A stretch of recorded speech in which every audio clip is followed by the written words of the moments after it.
요즘 당뇨 관리나 다이어트 이야기에 자주 등장하는 게 있습니다. 바로 레몬수입니다.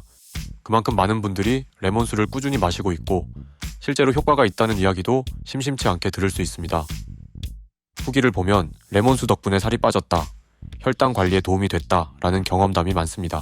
심지어 의사나 약사분들까지 레몬수를 추천하는 경우도 있습니다.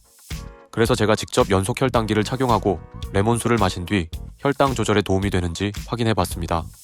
오늘 영상을 끝까지 보신다면 레몬수가 정말 당뇨 관리에 도움이 되는지 혈당 데이터와 함께 알게 되실 겁니다. 혈당 실험 방법은 다음과 같습니다. 생수 250ml에 레몬즙 3큰술을 섞어서 레몬수를 만들었습니다. 레몬즙은 일상에서 흔히 구할 수 있는 레몬즙으로 구했고 선택할 때 과채 음료가 아닌 과채 주스로 선택하는 게 레몬의 함량이 훨씬 높습니다. 그리고 혈당 비교를 위해 통밀 식빵 한 장을 실험 음식으로 사용했습니다. 이번 실험은 총 3가지 방법으로 진행했습니다. 첫 번째, 레몬물만 단독으로 마셨을 때 혈당의 변화를 확인했습니다. 두 번째, 공복 상태에서 먼저 물을 한 모금 마시고 빵과 물을 먹었을 때 혈당 변화를 측정했습니다. 세 번째, 공복 상태에서 먼저 레몬물을 한 모금 마시고 빵과 레몬수를 함께 먹었을 때 혈당 변화를 측정했습니다. 물과 레몬수는 250ml의 동일한 양을 섭취했습니다. 그리고 레몬수 실험은 우연히 혈당이 다르게 나오지 않았을까 싶어서 동일하게 2번 실험해봤습니다. 실제로 해외 연구에서도 레몬수를 식전에 마신 뒤 곧바로 식사를 하면 혈당 피크가 낮아지고 상승 속도가 늦춰진다는 결과가 있었는데요. 저 역시 같은 방식으로 실험해보면서 레몬수가 혈당 방어에 어떤 효과를 줄 수 있는지 확인해보겠습니다. 첫 번째로 레몬물만 단독으로 먹었을 때입니다.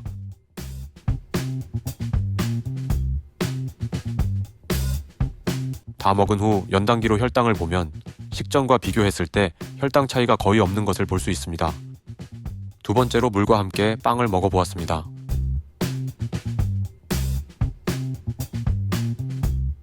다 먹은 후 연단기로 혈당을 보면 식전 혈당은 116, 식후 1시간은 200, 식후 2시간은 146이 나왔습니다.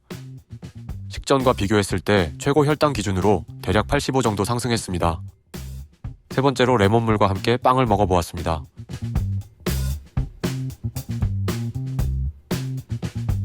다 먹은 후 연단기로 혈당을 보면 식전 혈당은 114, 식후 1시간은 174, 식후 2시간은 135가 나왔습니다. 식전과 비교했을 때 최고 혈당 기준으로 대략 60 정도 상승했습니다. 그리고 다른 날에 동일하게 한 번 더 실험을 해봤는데요.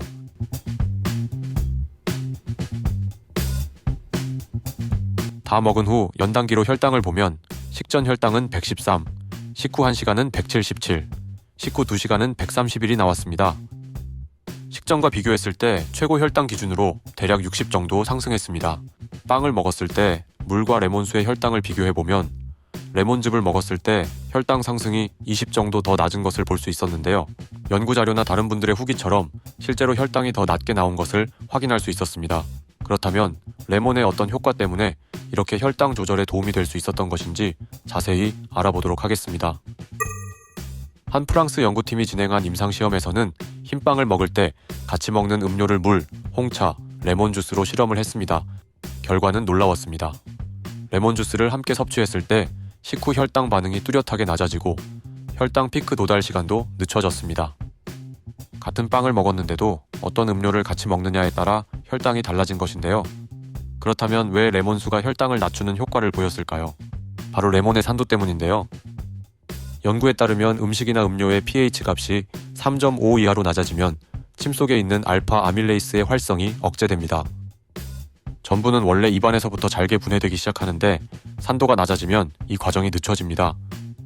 결국 전분이 당으로 분해되는 속도가 줄어들고 그 결과 식후 혈당이 더 천천히 낮게 올라가게 되는 것입니다.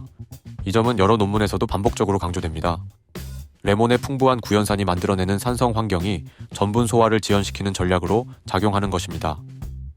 레몬 주스뿐 아니라 식초나 다른 산성식품도 유사한 혈당 완화 효과를 보일 수 있다고 하는데요. 이런 정보는 추후에 제가 직접 실험을 한번 해보겠습니다. 그렇다면 레몬수를 어떻게 마셔야 효과가 있을까요? 임상 연구에서는 레몬즙 30ml에 물 200에서 250ml를 섞어 레몬수를 만들었습니다. 이 정도 비율이면 산도를 충분히 낮출 수 있어 효과를 기대할 수 있다고 합니다. 레몬을 직접 짜서 물에 타먹는 방식으로 하거나 저처럼 100% 레몬즙을 사용하시는 것도 도움이 됩니다. 섭취 시점도 중요합니다. 연구에서는 식사 직전 혹은 식사와 함께 마셨을 때 혈당 반응이 줄어드는 효과가 확인되었습니다.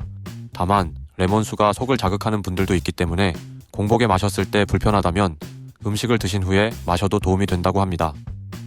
중요한 것은 식사와 가까운 시점에 마셔야 전분 소화에 직접적인 영향을 줄 수 있다는 점입니다. 레몬수를 마시기 위해서는 레몬즙을 잘 선택해야 하는데요. 생레몬을 직접 즙을 내어 먹는 것도 좋겠지만 불편함이 있어 제품화된 레몬즙을 사용하는 것도 추천됩니다. 레몬즙을 고를 때는 주의사항이 있는데요. 제품을 고르실 때 꼭 라벨을 확인하셔야 합니다. 첫 번째로 무가당 제품을 골라야 합니다.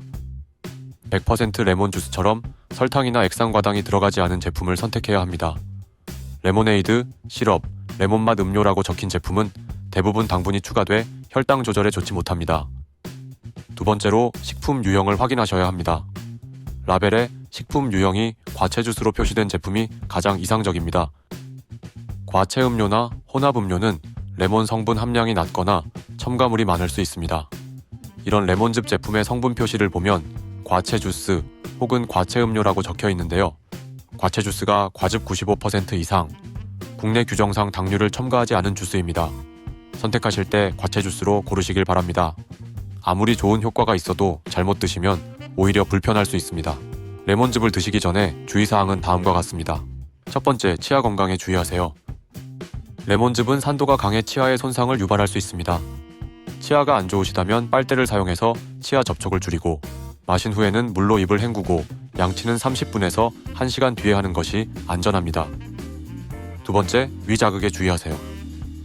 레몬즙은 산도가 강하기 때문에 위염이나 역류성 식도염이 있는 분들은 공복 섭취 시 속쓰림을 유발할 수 있습니다. 이런 분의 경우 식사와 함께 또는 식사 직후 마시는 것이 더 적합합니다. 세 번째, 적정 비율을 지켜서 드세요. 물 250ml에 레몬즙 30ml 정도가 적당한 양이며 너무 진하게 마시면 위자극이 심해질 수 있으니 농도는 본인에게 맞게 조절하시길 바랍니다. 정리하자면 레몬즙은 무가당, 순수 레몬 농축액을 고르셔야 하고 섭취할 때는 치아와 위 보호를 신경 쓰면서 식사 직전이나 함께 마시는 것이 혈당 조절에 가장 도움이 됩니다. 올바른 선택과 올바른 섭취법이 함께할 때 레몬수는 당뇨 관리에 도움이 될 수 있습니다. 오늘은 레몬수의 혈당 조절 효과에 대해 알아보았습니다. 앞으로도 혈당 관리와 건강에 도움이 되는 다양한 영상들을 꾸준히 올릴 예정이니 관심 있으신 분들은 구독해주시고 함께 지켜봐 주시면 감사하겠습니다. 오늘도 시청해주셔서 감사합니다.